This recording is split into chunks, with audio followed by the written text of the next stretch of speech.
Yeah, the way you conduct business, I mean, if you look at over the last 5 years in a daily operation of your business, what are you doing? You're always going on the web. You're leveraging some sort of software to run your business, and most likely your business itself is selling or manufacturing or selling something that is based on software, whether it's agriculture, finance, software industry itself, hospitality. They're all running on software, and so software has just become a necessity for growth, and so it's really not an option for businesses anymore. With that said, what that has created is now a dramatic need for infrastructure and talent within that space to support any type of business, not just what is prototypically known as a software company or an IT company.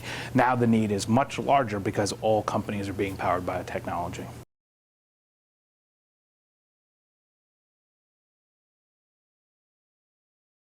When you think about Nebraska, there's really a couple of things to think about when you're trying to create an ecosystem for growth. One, it's talent, finance, and really the opportunity to really grow and prosper within a community overall with relationships, connections, test bedding ideas. And Nebraska has done a great job over the last 10 years to create that ecosystem where there's more capital now in the state, better policies at the state level for growing companies, access to talent and getting talent from school districts and tier 2 or tier 3 schools or 4 schools. Many levels of schools now have talent in all these kind of other areas. So the confluence of those ideas is making it really possible now for companies to grow in the great state of Nebraska. Now, one of the challenges with that is there's a misnomer that great talent maybe comes from or great technology comes from the coasts. So what we're battling on an everyday basis is showing new businesses, young people, that great things can happen in the state of Nebraska, and there's hundreds of companies doing that today.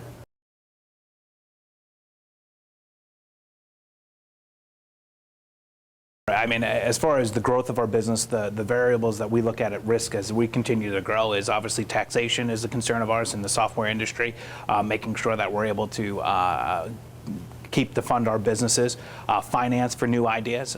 So as new ideas and innovation is occurring, can we partner with the right people to help grow those, whether that's financially or talent-wise? And then also from a talent perspective, are we able to recruit the right people to grow, and are the policies and procedures supporting the growth of those students and people in the state of Nebraska?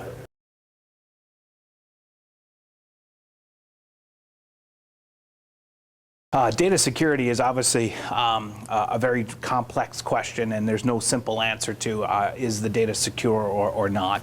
One needs to take into consideration a lot of variables to determine that. But like anything else, with the proper procedures and you being responsible for how you leverage your information, where you put your information, and manage that information, that is going to give you the greatest barrier to having anything stolen or compromised from you. And then also, if you hear anything that's been compromised, making sure that you update and manage that information correctly. As a business owner, the challenge becomes is as you have many more employees accessing data and information, typically most cyber crime itself is actually coming from an internal threat.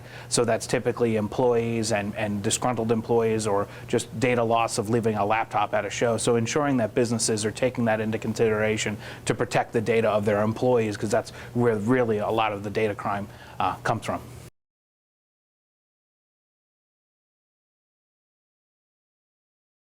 The one factor that keeps me awake at night is the really retaining and growing talent. At the end of the day, we're always going to have great ideas, but we really need strong people to help take those ideas to market, cultivate those ideas, come up with the ideas themselves.